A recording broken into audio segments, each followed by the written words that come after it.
Good morning or good afternoon if you're somewhere in Europe, and welcome into the Smite Challenger circuit. It's Finch and Aggro here to start off the day. What's up, man?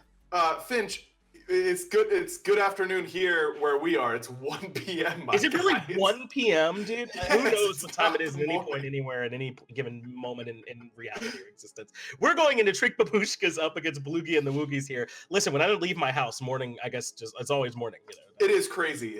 Time is not. It really is a fictional construct. I'm learning that very, very quickly. We just made all that up. Yeah, it doesn't exist. It's fine. But I do expect this to be a pretty good match, though, to stay a bit Smite-focused, I suppose, here between Trick Babushka and Bloogy and the Woogys. I think we did see that there are some plans for the Bloogy and the Woogys roster to change, but to my understanding, this is the molluskk, Halfghost, Gamma, Blugin version of that team, and they're going to be going up against Trick Babushka, who I think is a pretty decent roster there as well. Tons of players who've been around forever. ShadowChair is an older player. We just saw Mineral, I think, as part of Obey last year, too. So, I mean, we know these are some capable players. I expect it to be a good set. Yeah, whenever we watched Trick Babushka during the open qualifiers, it was really, for me, how well Mineral was going to do. Clearly the leader of this team in game just because of his experience in the SPL last year, and the rest of that team is kind of going where he goes, so it's a lot of pressure to have a support be your carry, basically. But that's the way I view Trick Babushka at the very least. Mineral should be the guy leading the squad. Yeah, going to be a lot on his shoulders as we move into those picks and bans for game number one, but I think he's the kind of guy that can handle a little bit of that extra pressure. He's clearly was hungry. I mean, you could tell that when he was here in the studio last year, he had a great attitude, was ready to learn, ready to prove what he could do. And now that he's down here in the SCC, he can take some of that experience. I mean, you've talked about it before. It's a big jump playing at that level and coming back down, so hopefully he can kind of spread that around. Definitely. I mean, you saw the adjustment period, so to speak, for Mineral in the SPL. He's definitely struggled towards the outset, but that's expected, especially in a role that's as difficult as support at the highest level. And then to bring that level of experience down to the Challenger circuit once more, you'd expect him to really be a premier player in the entire league, because a good support makes all the difference in the world in a competitive setting. Well, it looks like Trick Babushka took a bit of an eye towards maybe the Scylla lane with the Camazot's Achilles bands, maybe the jungle, and then also take away the emojis. So just trying to get rid of some really good aggressive picks. Meanwhile, Bloogy and the Woogys ban away the Athena. That is something Mineral likes to play, so that makes some sense to me to ban that. Then the Merlin and the Kukulkan, they tried to limit the mid lane pool. Unfortunately, that still leaves Persephone, who's pretty darn good to be first picked. Yeah, I'm surprised at the Athena ban. That doesn't feel like something that feels more like a first pick ban. You know, one of those throwaways that you're down to throw away and ban, but it's not the end of the world. But it leaves open two of the premier picks. In this case, it's Persephone, Heimdallr, and honestly, Xing as well. So Bloogy and the Woogys end up with a pretty good position. They get two of the top three selections that were available. That's the advantage that second pick has right now, is that there are a lot of really, really strong gods. And I feel like just one doesn't always complete the composition. So in my mind, I think second pick's a little bit more favored in the current meta, so to speak.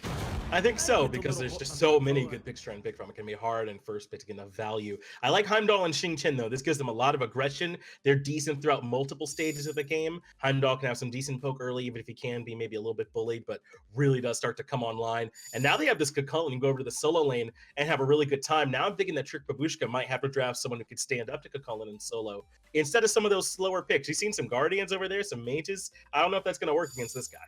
It shouldn't, at the very least. That's the idea behind picking a pressure warrior like Chulainn, is that he's going to make sure that it limits your options in that solo lane. And if you're going to go something like Baron Samedi or something along those lines, you have to be prepared to defend every single buff. And Hunback's usually pretty good at being able to defend, pretty good wave clear, or camp clear rather, so he's able to get to those camps pretty quickly and hopefully defend it. And then obviously post 5 of Fear No Evil, your defense gets a whole lot better.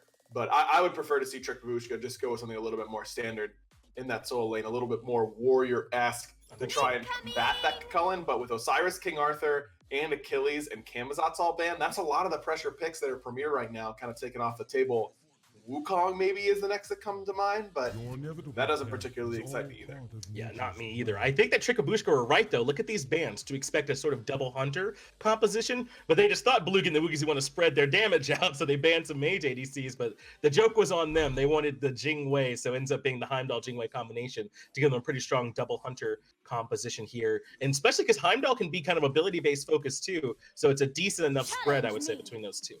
I agree. I think that Xing Chen provides at least a little bit of damage, but I wouldn't be surprised to see something like a Hebo here in the jungle for Bloogie and the Woogies, something to give them a little bit more magic damage, and turns out that's exactly where they go. This ends up being a very balanced composition, one that has good CC. That's a lot of knockups on the side of Bloogie and the Woogies. I like their composition quite a bit. I think they came away with a very strong draft. Yeah, and we said maybe get a pressure pick in solo. Amaterasu's really good, but she's not pressure. Those first few lanes in solo, she can really easily get bullied by someone like a Kukulkan, or Chulainn, excuse me, over there in the solo lane. So it might be a while before that Amaterasu gets on lane, even a bit more delayed. As you're ready to start moving into the action here, game number 1 gets started. It is indeed going to be the Amaterasu over here in solo for Brandon to try and go up against Gamma's Chulainn. I do think that even though Ahmad takes a little bit to come online, as you mentioned, her buff secure is usually very, very strong. That mirror does a lot of damage all at once, and you can't really stop it through CC or anything like that. So Brandon should be able to confirm the majority of his blue buffs as long as he's there to contest at all. It's really going to be up to molluskk and Gamma to see if they're going to run around and ensure that no one is able to get there in time and force them out of lane. If you're going to try and invade blues, you really can't do it with Amma in that spot, because otherwise she's going to get the majority of them. She just does more damage than, with that one ability at the very least, than most other warriors. And we've seen some solo lane pressure lately. I was a bit surprised that we'd seen so much of it. We've seen some junglers choose to kind of sit on that solo lane, make those blue buff invades. So like you said, as long as Brandon can defend that blue buff over there, then he probably won't be in too much trouble. And Amaterasu, when she starts rotating into team fights, feels really good, man. Her auras are so impactful. So as long as you can make it through this potentially scary part, I think Brandon will be fine. Agreed. I mean, the late game for Babushka is very strong, no doubt about that. They've got great CC potential between Kumbhakarna, Cernunnos, Batz. You've got a phenomenal ultimate from Persephone and a great one from Brandon as well. It's the early game that they have to be worried about. And you think about a double hunter composition, usually those are scaling comps. But with Heimdallr in the mid lane, he can snowball lanes very, very easily.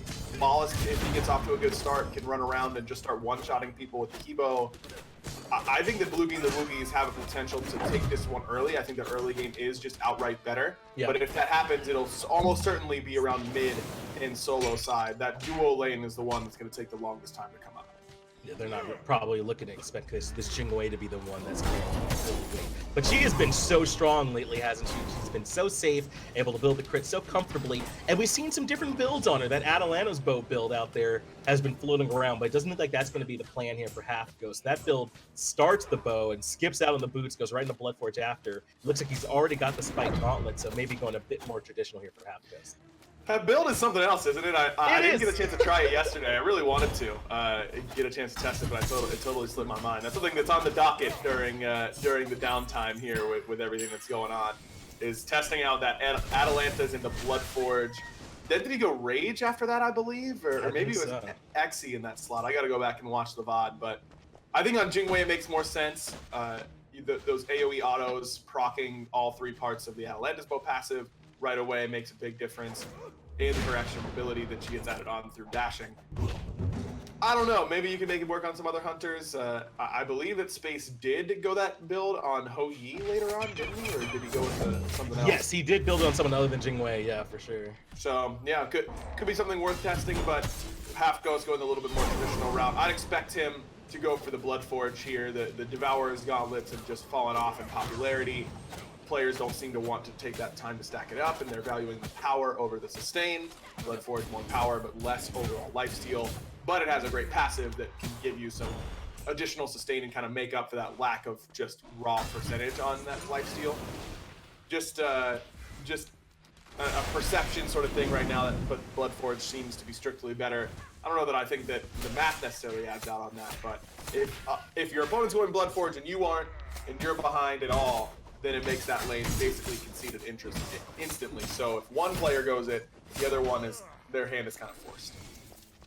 Well, take a look at Crimson's build. You go to this Transcendence right away, and I feel like if you're going to play the Hunter mid, especially someone like Heimdallr, you kind of have to do this, get online right away, and then see if you can establish some pressure against Persephone.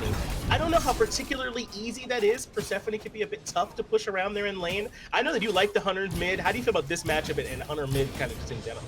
I think Heimdallr mid is phenomenal. That's my preferred place to have a Heimdallr on your team composition, because I think that his control of vision Mid lane is so much about communication and keeping track of the enemy jungler, enemy mid laner, enemy support, where they're going at all times. You're the traffic cop. You know where everyone's supposed to be at all times. And Heimdall's the ultimate traffic cop because he gets that extra vision from his passive, taking you out and all those sorts of things. I love having that vision control in the mid lane. Plus his kill potential is really strong there. His wave clear is good. It's kind of everything you want out of a mid lane hunter. And he's going to continue to scale fairly well. I think that you do want Transcendence early on. He's not trying to rotate necessarily. He's trying to take fights in the mid where they'll come to him. And getting that extra CDR certainly doesn't hurt as soon as possible, because remember, you're going to start stacking that up pretty soon to make sure. So especially once that change goes through, I'd expect to see Transcendence first be the majority of Hunter mid builds. Yeah, it makes a lot of sense to me. And Hunters open up a lot of doors for you in that middle lane, and Heimdallr in particular, kind of like what you were speaking to. You know, when he first came out, I felt like there was a lot of discussion about where you should value Heimdallr, because there was a lot of people saying he was really, really strong. There wasn't much you could do to fight into him. His poke was too strong. His autos hit too hard. But I think when we saw him in practice, there were some opportunities to punish him. He wasn't kind of like a fit every single comp all the time type of god. I think that Heimdallr is strong, but you got to make sure you're playing well around him too, if you really want to get that maximum value. Definitely. He's not a god without weaknesses. I mean, yeah. If you can predict where that 3 is going to be, good use of the Bifrost is the skill separator with Heimdallr at a pro level. That's what you have to really worry about. His damage output, I mean, he did take some nerfs, so that once upon a time, maybe that was true, that he was a one-size-fits-all type of god. Not anymore. I agree with your assessment. I do think that he's just a really strong pick if you can get some good peel for your team, if you can get some good initiation for your team, and pick him against compositions that aren't going to have phenomenal dive. Amaterasu is not a god that would scare me if I'm playing Heimdallr. That ultimate is usually a backline destroyer, but it takes a long time to go off, and that's plenty of time to place down a Bifrost, and as long as you are placing your Bifrost teleporters correctly, there's no way it should take the full duration of Dazzling Offensive to teleport you out of danger. I actually like it quite a bit against gods like Ama. I think that this is a great composition for Crimson to put in support. I think so too, man. Crimson should be in a pretty good spot here in this game. It's been a relatively slow pace these first 7 minutes, but Ryan, I don't know that it particularly surprises me.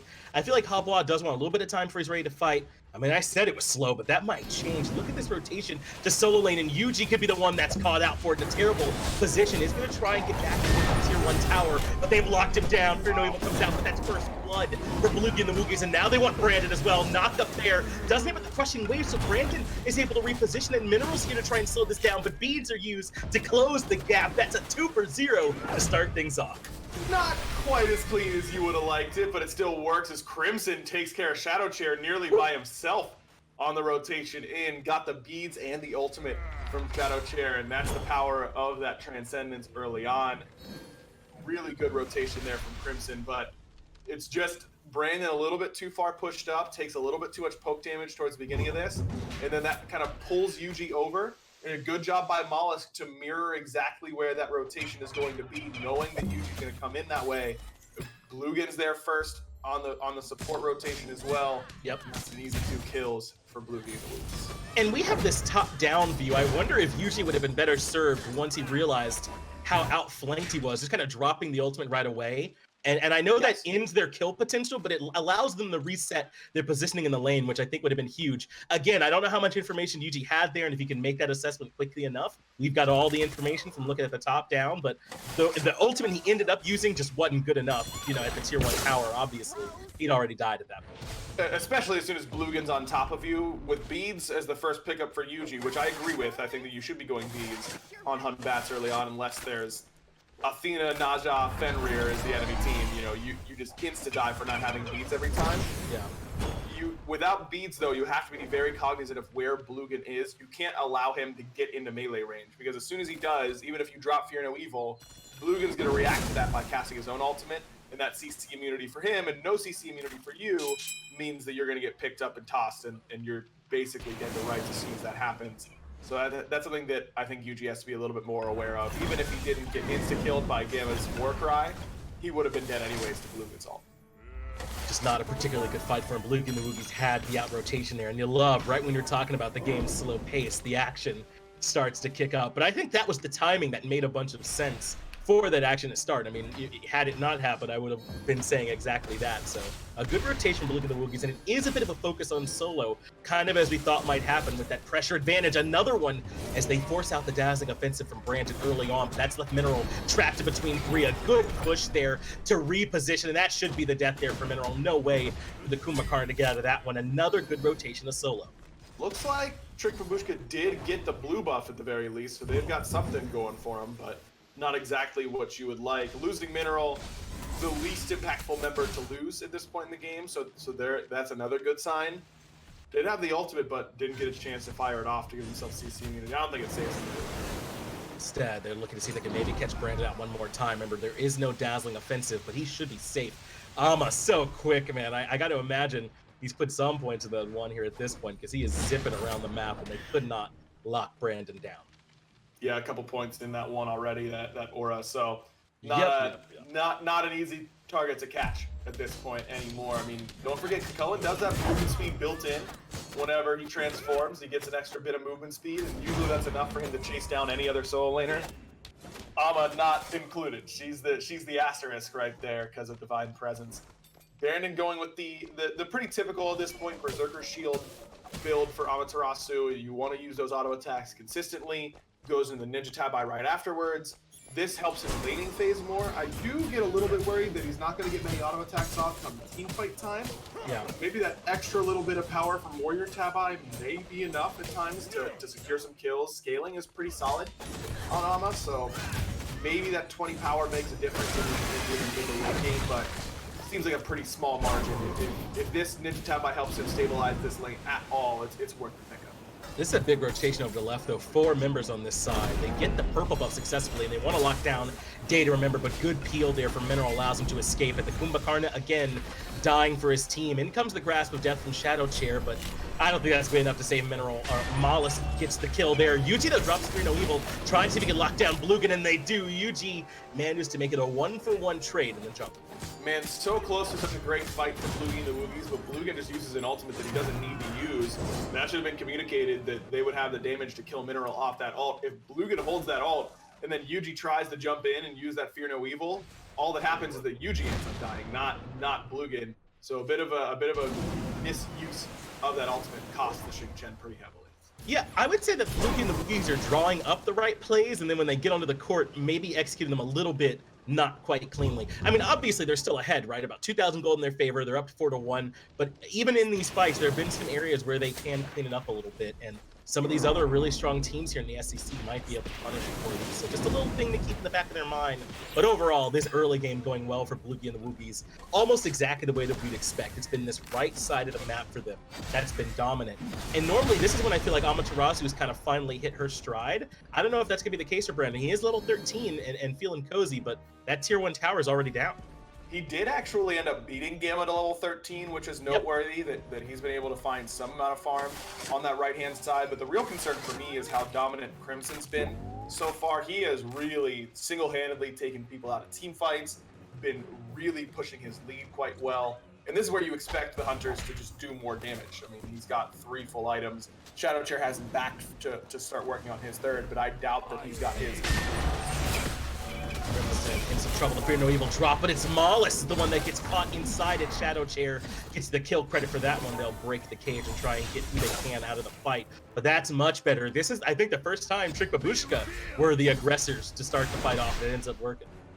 Really good use of that timer as well, knowing the molluskk didn't have purification beads. They punish him accordingly. Mineral blinks in, and mezzes, that buys you so much time. You don't have to time your engages super well whenever one of your guys has a 2-second long mesmerize, and it just buys time for Yuji to close the gap, get in range for a blink Fear No Evil of his own. And ShadowChair actually is able to back and buy a full Divine Ruin. Yeah. Divine not necessarily the first item that pops to mind when you look at the enemy team's composition, but it's very smart when you factor in the build that molluskk is going for Bancroft's talent into what is going to be a Typhon's. That's a lot of it. That's a lot of healing. You have to be able to shut down at some point. Otherwise, that Hebo is going to be able to sustain up.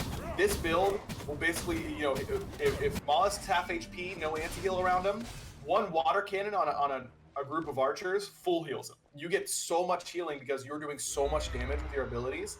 I like the Divine Ruin quite a bit here for ShadowChair, and I think a lot of players sort of missed it.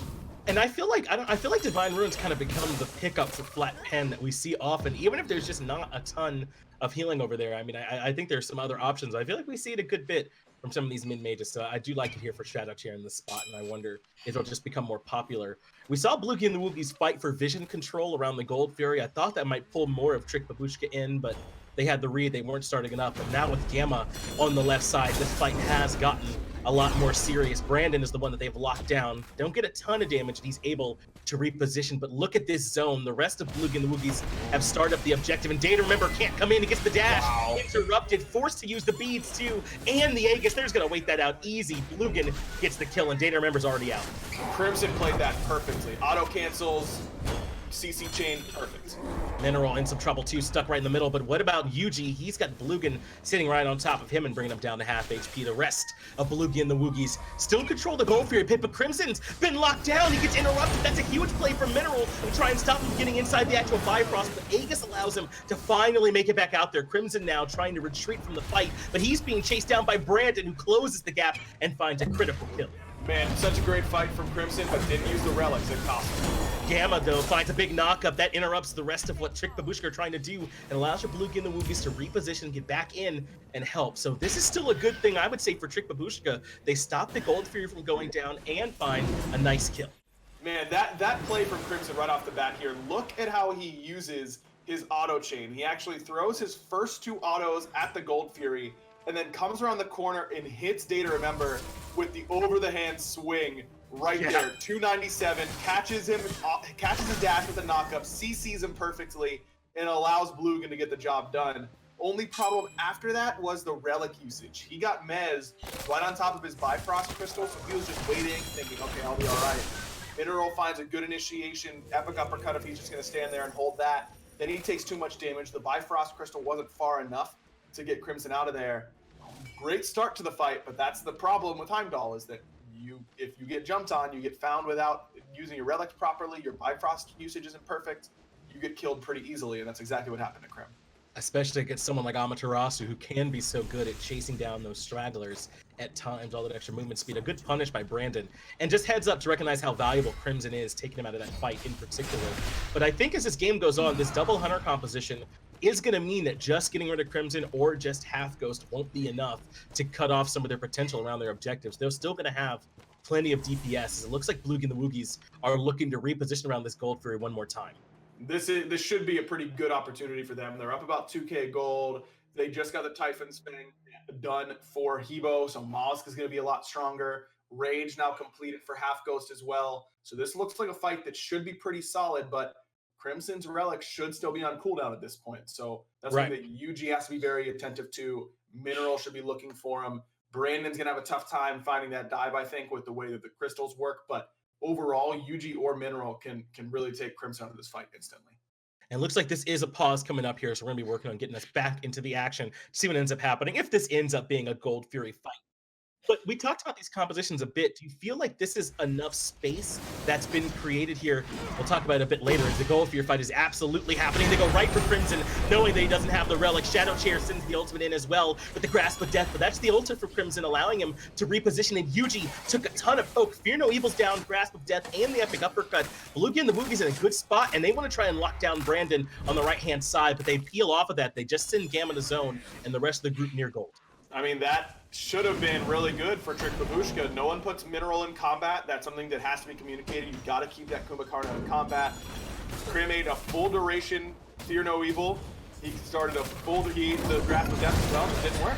Gold Fury low, Blugin and the Woogys get it, and they take down DayToRemeber. This is a huge fight now for the Chaos team. They've got Brandon low in the back line. Huge airstrike from Halfghost gets him the kill and gets him out. Now they have left molluskk, but he's trying to heal up off the camps. Remember, he has all that life steal in the build. Is able to get some healing off of ShadowChair too. The mess comes out, beads, allows the reposition, and molluskk buys so much time for the squad. He should be out. Crimson gets the kill on the Yuji, and now Mineral in trouble. What a team fight from Blugin and the Woogys. That's a big ult from ShadowChair, though. He keeps a bad fight from getting worse. Man, that could have been a lot worse. Good identification of that. But molluskk sustain is nuts. Full health again, by the way, as Crimson finds a lazy backing ShadowChair. Yeah, he can see you, by the way. That's Heimdallr. You actually get the Exactly. notification that he can see you at all times. You can't be back in there. A tough fight to lose right here because this looks like it's going to go pretty well. molluskk gets jumped on. He misses that water spout right there. So he needs that full overhand smash. But Yuji's next overhand smash, not quite as clean. Coming up right there. He's got to just get a little bit closer. That kills molluskk 10 days a week. But without hitting that, I mean, Yuji's probably a little bit scared about dying for it. He's dying no matter what. Blugin is the target here now. They got the tier 2 tower. We'll talk a bit about the replay, but now it's aggression from Babushka. They want to see if they can punish them on their backs before they can spend that gold and really actually put their lead into effect. But what a clean disengage here from Blugin the Woogys. They should now be out relatively safely. And it is a good fight. I want to give plenty of credit to molluskk because I think there were some good jukes there, maybe a couple missed abilities, but as you pointed out, not the cleanest from Babushka on the back end of that fight. No, a lazy back to top it off, which opens up the tier 2 tower. I mean, it's the little things that add up very, very quickly to lose you games at this level. And Babushka's done a lot of things very well so far this game. The end of that team fight was sloppy enough that it's really broken the game open for Blugin. And they're going to try and absolutely put this game to bed here with this Fire Giant call. It's still being held onto by Halfghost for now, so I don't think they want to give it up. Finally, they choose at least the objective and go to the fight. molluskk has found Yuji. They've got Brandon caught too, and in goes Halfghost trying to be aggressive. Gamma right there to clean up the kill to make it 2-0. Blugin and the Woogys now finally, I think, starting to get a bit out of reach for Babushka. Man, I love the Heimdallr Jing combo. It's just such guaranteed CC on a frontliner. You've got the knock up there from Heimdallr, sets up his ultimate perfectly. You know exactly when and where that frontliner is going to land, and there's a persistent gust waiting for you on the back end, which guarantees another auto or two from these ADCs. So potent, and there's really not a whole lot of counterplay for these tanks. They basically just have to get beads if they want to try and make it work. I know molluskk is being chased, but now he has information where everyone on Babushka are. That makes that Fire Giant on the right even more free. Plus, I think molluskk actually relatively safe over here in left, so Babushka get nothing for it. FG for the entirety of the Blugin and the Woogys squad. And this exactly, I think, Agro, what we were talking about, what this draft could do really, really well. They've got these double hunters, so they're the ones who can pull the objectives and threaten to burn it. Then they've got Gamma on this aggressive support that can frontline really well, and they put that magic damage in the jungle to kind of mess up the builds from Babushka. molluskk has played well around that. I really think this draft has come to fruition well. No doubt. I think that their CC chain has been a problem for the frontliners. They're mobile enough that there's no easy dive targets. I mean, who is Yuji really supposed to 1v1 on that enemy team when he falls behind? Nobody. It's just not happening. And Crimson would just got off to such a great lead in the early game. Look at this damage. Yeah, not bad at all from this Heimdallr, huh? ShadowChair ends up falling. I imagine he is going to elect to use the passive, it looks like, to try and get some damage off. At least the best he can. Comes in and drops a Grasp of Death. And does put in at least a little bit of disruption before the rest of Blugin and the Woogys come in. But that should be the last tier 2 tower falling in left. Meanwhile, the rest of the squad with their auxiliary hunter are going to come threaten the mid-Phoenix. Into the backline goes Blugin getting aggressive. They pick up Yuji early on, and Crimson pops him like a zit. They get the mid-Phoenix, and Aggro, they might be trying to just make this game end right here, right now. They've got 5 members up against 3. Onto the Titan. molluskk deletes DayToRemeber from the equation. Titan down below half HP. See you later to Brandon as well, and that's it. Blugin and the Woogys, 22.5 minutes. They shut down game 1. Man, that ended quickly. That was a pretty slow early game, Finch. First blood, Yeah. not until 7-8 minutes, and then just 22 minutes in, the game ends up over. And that's the snowball potential that I was worried about with this draft. The amount of CC, if you don't have relics, if you get caught without those relics, you're going to get killed pretty much instantly. It's exactly what happened to Yuji. Didn't have beads for like 20 more seconds. Never got his Fear No Evil off. Blugin did a good job there. Then DayToRemeber did have relics, but oftentimes that doesn't matter too much against Hebo. He gets knocked up and insta-killed. A tough loss there for Babushka. It really was, and we talk a lot, I think, about how you have to make sure that you're drafting pressure somewhere, and I just don't think that Babushka did that here in this game. Maybe you can make the argument that Yuji should be able to make more plays, but what lane is he supposed to go to try and set up some ganks when the Amaterasu is almost certainly not going to be the aggressor in her lane, and you cannot come over there and gank the Jing in that left side, and you don't have pressure in mid either. I mean, do you have the same read on that, where they just didn't have pressure really anywhere? Definitely. You can't go mid because Heimdallr is just too strong in that spot. I mean, Brandon is never going to have enough pressure in that lane to really open it up for a totally free gank. Now, you can start a CC chain, maybe you can get that kill, but that was a good rotation over by molluskk and the rest of Bloogy the Woogys to make sure that Brandon was always under siege. A couple blue buffs go the wrong way, and all of a sudden, Crimson gets huge in mid because he forced ShadowChair back a couple times, and every team fight just goes the way of Bloogy and the Woogys. That's a good point. That very first gank, maybe if they rotate 3 instead of 4, maybe this whole game looks a bit different, right? If Babushka can get that first gank off the ground, but instead, it's Bloogy and the Woogys that dominate game number 1. It's a best of 3, though, so we got another game coming up on the backside of this break, potentially even a third, but just give us a few minutes. Welcome back to the SCC, where it is absolutely not the morning, and I've regained my sense of what time of day it currently is. Not just that, but a special bonus tree. We got some Mackenzie here, some Mac hanging out there with aggro. Whenever we bring this in, I feel like the broadcast doubles in quality. I'm telling you, dude, I keep asking, can I bring her into the studio? She'd be a great studio dog. She'd just walk around and get belly rubs from everybody, and they keep telling me no. I'm going to keep bringing her on broadcast, and hopefully chat's rage will demand that she's in studio with us. Guys, Munch was there, so I mean, That's what I'm saying. Maybe we just have one we like more. Or, Munch is the best. I love Munch. But Mackenzie's so cute. Absolutely is. Well, Bloogy and the Woogys were dominant in game number 1 aggro, and I think it's just because they had pressure in just about every lane. We'll see if Babushka can find some way to kind of bounce back from that now in the picks advance. It looks like they've elected to be the second pick. I do believe Loser gets to pick which spot they're in. And we talked about how there's some advantages to that. There's so many good picks. Maybe you can end up with a lot of good ones. Athena banned again, though, by Bloogy and the Woogys. They really do not want to let that pick go to Mineral. They really don't, and I wonder if that's just because they have struggled in scrims or something like that against the global pressure. Achilles' first pick is not what I was expecting. I was expecting Xing in this spot for Blugin. That would have made a lot of sense to me personally, but they did ban the Achilles in game 1, so clearly this is something that they respect quite a bit. Yeah, and it depends on where it goes, too. I mean, I imagine it'll be solo for Gamma, and Gamma had a great game on the Chulainn, so if you're just going to give him something else that's pressure, I'm totally on board with it. Babushka, though, like for Xing and Chernobog, I'm a bit surprised he's getting valued that highly with so many other strong picks available. But if they really want double hunter, I feel like Chern's a really good hunter for that. I agree. I think that if the enemy team is worried about global presence, and that's why they're banning things like Athena, why not pick Chernobog? It's that same global presence, and it's going to bring a whole lot of damage. Sure. I do think the Chernobog's very, very strong. Wow. I don't know about top 2 strong necessarily. Well, the Scylla's being locked in, but don't worry, we won't talk about it all game long, but maybe a little bit, as the Jing gets selected on the opposite side alongside the Persephone here for Bloogy and the Woogys. Those picks are fairly standard there for me, so I guess we can talk a bit more about how this Scylla and Chernobog are going to work together here a bit. I mean, I don't know, man. I feel like you're making life a little bit harder on yourself than it has to be with the Scylla pick, and she's not done all that well, I don't think, either. So, I mean, but people seem to like her.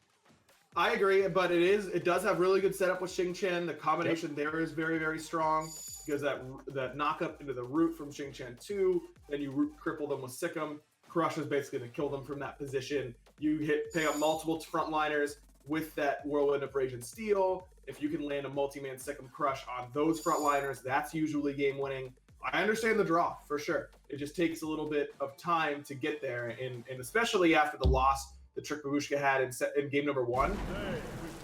Time was what they clearly did not have. Yeah. I don't know that this is the way that I would have said, okay, let's get us back in this game by picking something even later game this time around. That's where the real disconnect is for me. Well, we're seeing a Chaac picked up. And before I used to kind of say how much I didn't super love Chaac and didn't think it was that valuable, but I think he's actually in not that bad of a spot. It's gonna be hard to bully him around in lane in particular too. I think he should be able to do pretty well. But now the Bacchus is selected by Bloogies, and we still don't know where they're gonna go with their jungler here either, Aggro. This will show us about how aggressive they plan to be, and they elect to go with the Pele. Tons of knockups now available on their side. Clearly, Bloogy the Woogys value the knockups. Last game they had Jing, Heimdallr, Xing, Chulainn. They had all that. This time around, they go with something a little bit different. Speaking of different, this composition from Babushka, that's looking like Poseidon jungle. Well, I know you love that. So yeah, Chaac jungle maybe? No, Chaac's gotta go solo, right? There's no way. It's gotta be Poseidon. Yeah, I think Chaac's gotta go solo. Mackenzie's telling me that she doesn't like this comp very much. Not me saying it. Well, if she's saying it, then that's not me. That's that. It's her. She's saying it. Yeah. Well, we are just about ready to move into game number 1 now, so we'll have the suspense ended. We'll know exactly where all this stuff is going. It is going to be Yuji taking the Poseidon into the jungle, Brandon with the Chaac over in solo. Everything else, though, looks fairly standard. Gamma is going to be playing the Achilles, especially when that Pele locked in. There really wasn't much doubt there. So we could just talk a bit how we expect this Poseidon to do. He's got the hand of the gods, as does Gamma, it looks like, as the solo pick for his side. So how do you think that, what are they looking for out of this Poseidon jungle? Some magic damage a la what molluskk had in the last game. That's kind of the ideal scenario, but that doesn't seem super likely to me with this Poseidon. You're really looking for team fights. You don't really want to take fights around blue buffs or anything like that. Oh, this is trouble for ShadowChair already. molluskk with an early rotation to mid. I feel like we don't see this almost ever aggro, and it catches ShadowChair off guard. First blood for Bloogy and the Woogys. I can't blame ShadowChair for that at all. That's a rotation we never see that happen really basically ever. That's one that you just kind of have to hold. And good job by ShadowChair not using beads, understanding that they threw something new at us. I just got to take this L, but that's a bad time to take it because that should be red buff down on their side of the map. That should be back camps. Looks like molluskk is just walking away from those right now. You're losing your whole left side jungle, and not only does that really hurt ShadowChair, but it really hurts Yuji as well. It does. This is going to throw off a lot of their jungle timing now for Babushka, just kind of limit how much farm they have access to. What a good play from molluskk. And this is the kind of thing that I think that molluskk really does well. When he's able to kind of play in rhythm, when he's able to play aggressive, I feel like he is one of those top tier junglers. To me, for molluskk, it's when he's kind of put onto the back foot, or the way I like to describe it is when plan A doesn't work. That's when I feel like sometimes molluskk can look a little bit weaker. But in games like this is when he's really in his element. Agreed. The dude knows how to push leads. It's just a matter of getting leads is usually the problem. And that's the case for a lot of players, but I think that it's fair to say that molluskk is a really good pressure player whenever he gets it, even more so than what you would expect out of most junglers. He should be in a good spot. Now, I will say Yuji does appear to have been able to establish a bit of an experience lead over molluskk. Got ahead of him a little bit, hit that level 3 first, but take a look at where Crimson is. He's level 4 and ShadowChair is still behind.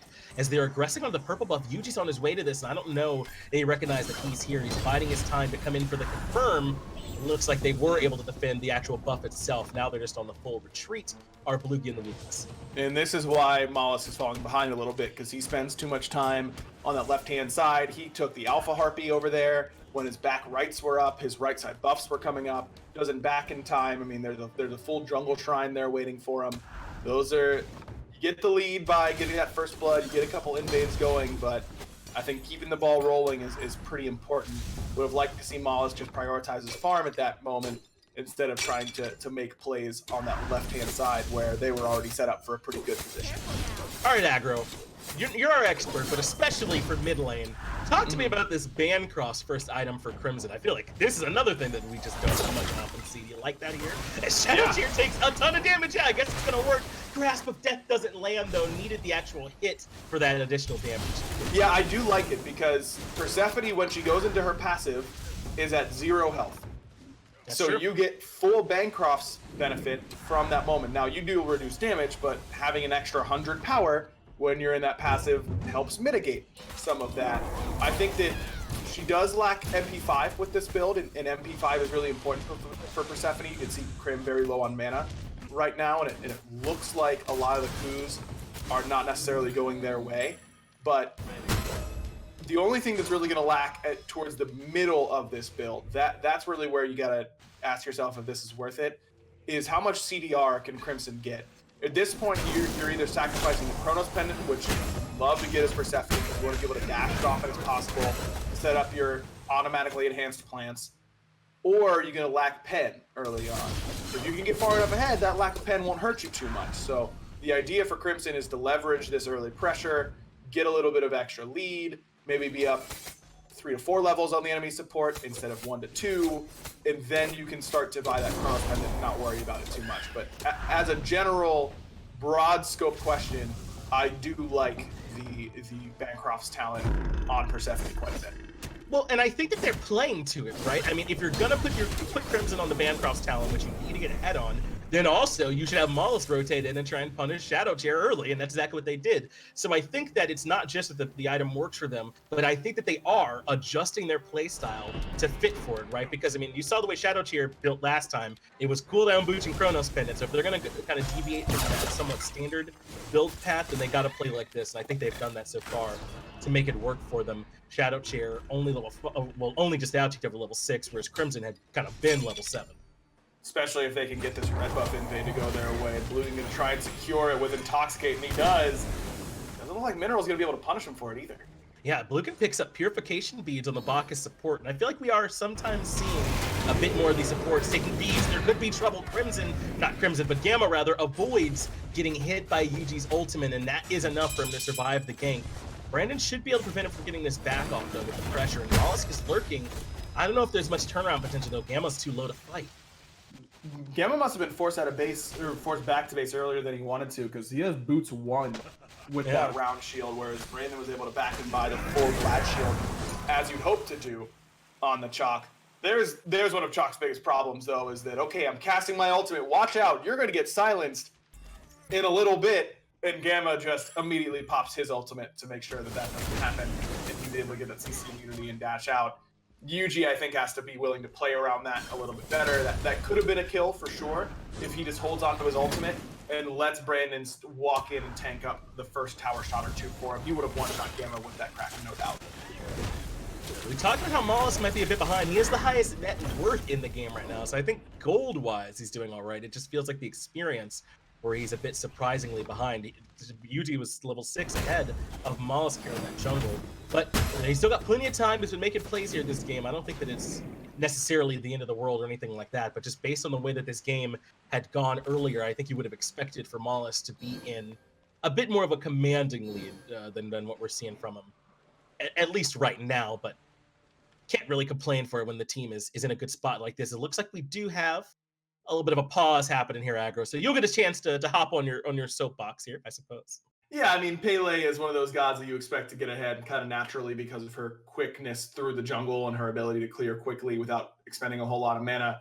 But I think that's credit to Yuji for finding good farm elsewhere. Yeah. But you can tell that it has had some sort of effect on the rest of the map. It's because Crimson is a little bit ahead consistently of ShadowChair. Yuji's been able to find that farm, but ShadowChair has struggled a little bit to do the same, and it's likely because Yuji has been there to either not allow ShadowChair to solo backcamp the Crimson soloing or something like that. Oh, this is trouble, though. That's why you pick the Scylla. When they're set up, she looks pretty darn good. They get the first kill, but Mineral ends up falling for it in trade, so it's support for support. But the good news is they're getting a kill for ShadowChair and some extra farm, but he's going to lose his red buff on the back of this. Yuji not in position to defend, and the red buff gets stripped away yet again. Perfect timing to take a fight. You trade support for support, but it leaves you with a lot more pressure once that it's all said and done. And they might die. Red buff invade. Yeah, ShadowChair's in trouble. ShadowChair absolutely is. He's already used the Volcanic Lightning. He hits with that first ability, but can't get any of the ticks on the backswing. Yuji ults, but it's not enough damage. Tidal Surge, he almost walks back into it. So Mineral's going to come in and try and clean up the kill, but the knockup is there from the Jing to provide some peel. Mineral finally closes the gap and makes molluskk pay. Surprised that DayToRemeber didn't actually show up with that ultimate. He used it just for the slows, but it ended up being worth it enough. Curious decision by molluskk to lead with Volcanic Lightning in that spot. If he instead of chasing Sentinel, right? Yeah. Right, exactly. You can just show up, toss a Pyroclasm out. That'll probably end up forcing that dash away, and then you get to Volcanic Lightning afterwards. It is especially because he's not getting that auto attack off of the Volcanic Lightning. If you would have hit one more auto, that would have been good enough, but still ends up dying anyways. Maybe he dies for sure if he goes underneath that tier 2 tower, but I feel like you're kind of committing to that kill once you're using that ultimate one way or the other. Yeah, it's been unfortunate there for molluskk, man. I mean, we start that one off kind of singing the praises, but it has been a bit curious at times since that very first start to the game that was looking so good for him. So we'll kind of keep our eye on his performance. They are still up about 1,000 gold as a team, and obviously they enjoy that experience leading the mid lane that Crimson has had all game. He's got the ban cross now to the cooldown boots. I think the big question is, where is he going to go with this third item? Because he kind of wants pen, he kind of wants CDR. There's a lot of stuff that he really wants to make sure that he's getting, and it's kind of the perpetual mage problem right now. It feels like there's a lot you want to get, but you only have so many slots. And most of your items are way more expensive than, say, like hunter items, which are really cheap and really efficient, you know, and they're getting a lot of farm over there. Yeah. What's your 2,300 30% crit item that you guys have? Yeah, we don't have one. Yeah, you just don't have. Those don't exist for us. That's not really an option for us. No. All right, sure. We could get one, maybe. No, I'll talk to AJ about it. I like how it's going. I like what we've got as Onyx. I feel yeah, chill. kind of weird how that goes. I think that if I were in Crimson shoes, he's up about 2 levels on Xing. Xingchen's building into the Gauntlet of Thieves, as I'd expect. I think I would probably try and go a CDR item here, but maybe that'd be a little bit too greedy. It seems like Crimson is taking the safer route in one that I should probably do, but can't say I would necessarily would for sure, and that's going for some pen. This is going to be a Divine Ruin, almost certainly. You've got DayToRemeber with that sustain from the Devo gloves, and you've got brandonballs with that Chaac, so I think that Divine is almost certainly going to be the pick for Crimson. And it makes a ton of sense. It's just, I think, a pretty strong item just in general, and also feels good here to build in this spot as well, so very likely where Crimson's going to go next. We've had a lot of action, but it hasn't resulted in a ton of kills. People have been kind of making it out by the skin of their teeth. Only 4 kills here up until this point. But still, I think this favors Bloogy and the Woogies. I think that they are comfortable playing around this Persephone with molluskk relatively even, and kind of giving Crimson the keys, so to speak, putting him in the driver's seat to make plays here for this team. And it's going to be difficult for Trick Babushka to try and deal with. I agree. I think that you want to fight around mid while you can, because look at the vast difference in power between ShadowChair and Crimson at this point. I mean, ShadowChair doesn't have his boots completed even. Crimson does have boots and has that enchanted spear, so a little bit of flat pen and power for him. This is a great time to try and pull gold right before ShadowChair is able to back. You know he's got enough gold to finish those boots, just hasn't found an opportunity to do it yet. This is a great time to try and pull the objective, knowing that ShadowChair either hasn't backed and is therefore a lot weaker than us, or has backed, and then we've got the numbers advantage. It's a win-win situation, no matter if he's there or not. So it does make it a good time. We have seen those, but despite all the Scylla, that has been going on lately, that the combo does work, right? When the setup is there, she's going to be able to find those Ima monsters, get tons of damage off in those team fights. It just feels like such a narrow situation that you're kind of building towards. But as long as they have it, as long as they can execute on it, I think they can defend. They do want this Scylla here, though, to try and defend on this Gold Fury. If we end up seeing a Gold Fury fight happening, it has been pulled. It looked like by molluskk, who was the one that was starting it up. So I imagine we'll see some action as we're ready to hop back into the game.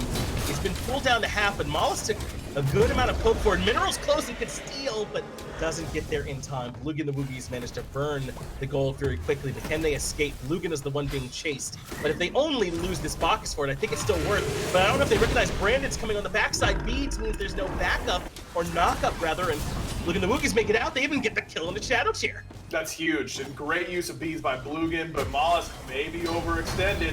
Molluskk had to use that ultimate to try and kill ShadowChair. It allows for to make the disengage. Blugin wants to come back in, but they know his bead's already down. Jumps in with the flop, looks for the belt to the back end, but he's happy if he ends up falling here. He got Gamma out. He could easily be the sacrificial lamb. I think that's still pretty worth for Blugin the Woogies. I love the way that Blugin has built and played so far. It's the beads early on to make sure you don't just get Xingchen ulted into immediate damage from Scylla, and then the Onis as well. That's dedicated magic defense. Look at the 3v3 in mid. That's 3 magical damage dealers. You can build Gauntlet afterwards.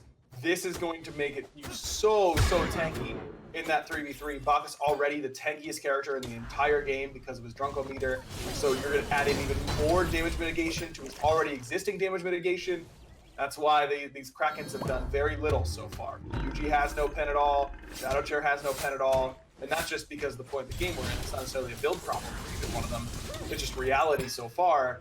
Building a dedicated magic defense item in this slot makes Blugin unkillable to this mid 3v3. Yeah, I love this Oni Hunter's garb here for him to keep talking about builds. The Spear of Desolation for Crimson, we thought would end up being a Divine Ruin. This is more power, undoubtedly, and maybe he's kind of missing that normal power bank item. And it's some CDR. We said he might be lacking a bit in CDR, so I know he gives up the utility of some of that anti-heal, but they are ahead. Maybe this item makes a bit more sense here. I think it's fine. Like you said, they're ahead, so he can leverage this extra power really well. And I know I mentioned, watch out, Yuji, another Kraken that doesn't really find a home. Blugin's on the way. Blugin does want to try and catch him with this belt. That will find a 2-man stun, actually, but there's really not a ton of follow-up there. So you can go ahead and make the point. Yeah, look, Chaac has sustained, yes. Do I care about it? Not really, no. I don't really care about just about anything that Chaac is doing, to be honest with you.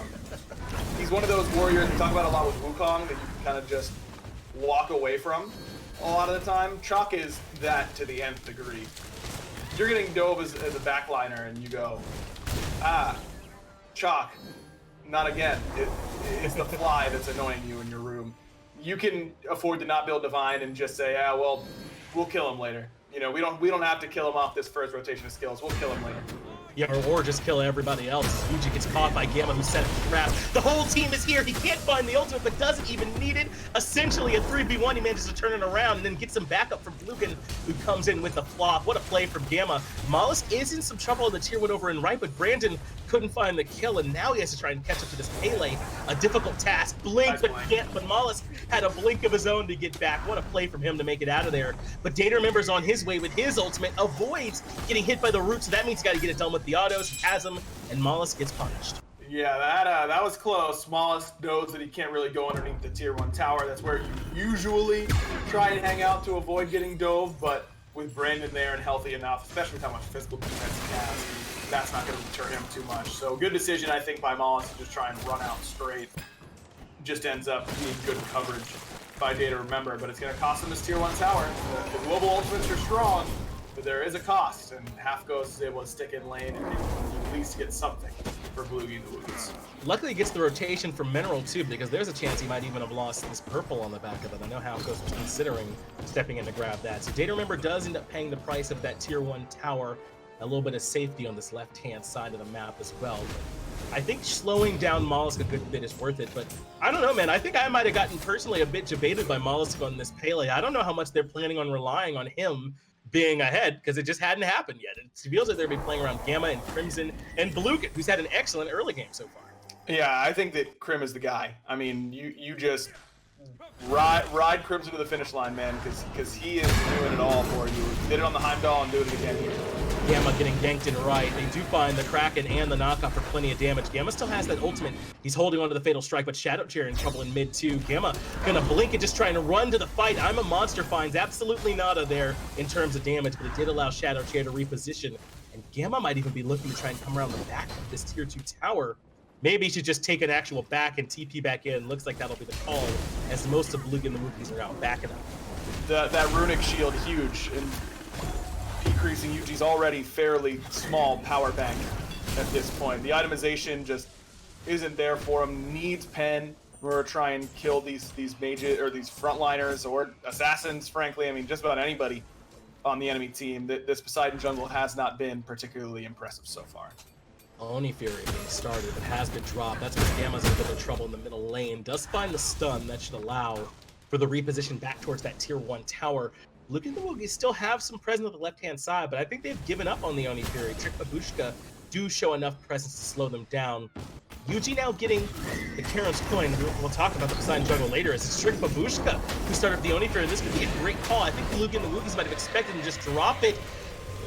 Halfghost gets there, but not in time. Trick Babushka secure the objective. And they get to hold on to the Kraken for Yuji, so if Blugin the Woogys try and aggress into a fight at this point, it doesn't do them a whole lot of good. Good window of opportunity seized by Trick Babushka. Just good identification that Blugin the Woogys weren't close enough, and even if they are, we have better secure than them. We've got Scylla and Poseidon. That's a lot of magic damage coming out at the same time on these objectives, so we can burn it pretty quickly. But man, look at this level deficit. It's right bad. Now in the mid lane. Level 17 for Crimson. This is where I know everyone feels like Oni Fury is the best one, and the majority of the time it is, but this is where I'm not impressed by it. Ultimate used by Crimson to avoid the knockup from Yuji, and he's got the turnaround play. Aegis has to be used, and he still cannot survive. Crimson in the 1v2, because ShadowChair was there as well, able to get the kill and make it back out of there. DayToRemeber, I think, used his ultimate too, as you saw him show up on the tail end of that fight, and Crimson has now become an absolute problem. Yeah, level 17, by the way. I know that everyone in chat is probably going to be going, oh, Persephone, Megalol. This is a level lead. And poor relic usage from Yuji. I mean, Yuji's got relics in this spot and just doesn't use them at all. I understand the temptation. Oh, we just saw him use Flourish. He can jump. He does no jump. Yeah, he's got Bancrofts. He doesn't care about getting low. He's going to get sustain. He's going to get more power. This Aegis is basically worthless to you. You have to beat in that spot if you're Yuji. Yeah, he waits so long on all that relic usage and ends up paying for it. And in a situation where I think he can't afford to die, if I'm Yuji, I'm using my relics too soon in a lot of situations because it's just so important he stays on the map to farm. As Mineral ults, gets the beads out from Crimson, but now has to use the dashes to escape. But in goes the aggressive Blugin, knock-up land. ShadowChair is a distant memory. We have to see DayToRemeber fall back as well. So Blugin takes a ton of damage, but what about Yuji? He ends up getting collected by Gamma. In comes Chaac for the knock-up, but as you mentioned earlier, everyone just basically shrugs it off. They do have it locked down, but Crimson just waiting on the cooldowns to come out, brings Mineral low, and an easy cleanup kill for Gamma. Now they get a little bit of backup from Halfghost too. How about the ADC say hello with some damage, and Babushka are on their heels. So Crimson was level 17, 2v1 in mid, and then backed and bought full rod. That's where you just start running it down mid, because there's no reason to fight anywhere else than around your Persephone. Brandon goes in, gets executed for his troubles. DayToRemeber is going to be next. A double kill for Gamma, a D aside for Bloogy and the Woogys. And this one might be the same sort of story as game one, Finch. A quick and very, very rapid end to what was a fairly close game not that long ago. And for everyone keeping track at home in that game, Chaac did, I want to say nothing in that fight. Hey, whoa. He got the Aegis out from Crimson, okay? That's true. And it had to be good timing by Crimson as well. This teleport in, not necessarily good timing. That's not good. Yeah. I would even go as far as say that was a bad idea. Yes. But overall, we got a relic from the mid laner. And then he walked around and didn't even acknowledge it. Yeah, this draft really from the bottom up hasn't worked, right? The Poseidon jungle has been completely underwhelming. The Chaac's been underwhelming. ShadowChair was taken out of the game, I feel like, by that early play from Moss where they got that gank, and then Crimson with that lead never gave it back up. He used that pressure perfectly. It just has never come to fruition for Babushka here in both these games. It's just tough because Crimson is a beast. This dude is the real deal, man. He is. When I watch mid laners, this guy is really, really good. And you give him a god like Persephone, who's really, really strong and in a high execution level, but if they can execute, you're probably going to lose. And then you give him a lead like he's gotten. And part of that is the Scylla pick in the sense that that's not a pick that can farm well enough to catch up when put behind. He was never under any pressure, right? And at any point, yeah. No, you'd get that first blood, but it's just speed with which you can move around the map and how quickly you clear mid waves. If that's Kumbhakarna, you can move around the map and clear much more quickly to try and catch up. Yeah, at this point, ShadowChair does almost nothing to these frontliners. You saw with just the Divine Ruin, he wasn't able to get much off. I'm a Monster came out, not much value there either. DayToRemeber is getting the tier 1 tower in left and has his ultimate, so he can always rotate. I think he'll try and threaten the tier 2, hit as much as he can, and then when he has to rotate over to the fight, as Brandon takes quite a bit of proc on the front line too, but the rest of the Woogys have fallen back. No one's gonna stop DayToRemeber. That's a tier 2 over in left. A good play from him, heads up, to get what value he could there. And finally, someone's gonna back. It's Gamma who has upgraded teleport. It's probably waiting to get enough gold to get that upgrade. Wallace ults right away, trying to get some damage off, but not doing much. But ShadowChair catches the grasp of death from Crimson, make it a double as he shuts down Brandon too. And I don't know how many more times I got to say it, but you gotta keep an eye on Miss Persephone at this point. She is the whole team, and now Yuji in some trouble. Aegis comes out a lot better this time. It is a good Kraken. At the very least spells the end for molluskk, but molluskk is third on the list of problems. At the top of its Crimson finds even more damage. They shut down DayToRemeber. It's just Mineral left. Gotta get the tier 2 tower first, fellas, and then they can come back for the Phoenix. Okay, I don't know if Babushka needs to read the tooltip again or what, but that's another fight where someone gets trapped by Persephone ult and just takes their hands off the keyboard. Relics were up for ShadowChair. He had both up, and he got one shot after Crimson hit him with that ultimate. If he stays alive, maybe this Phoenix goes a little bit more poorly.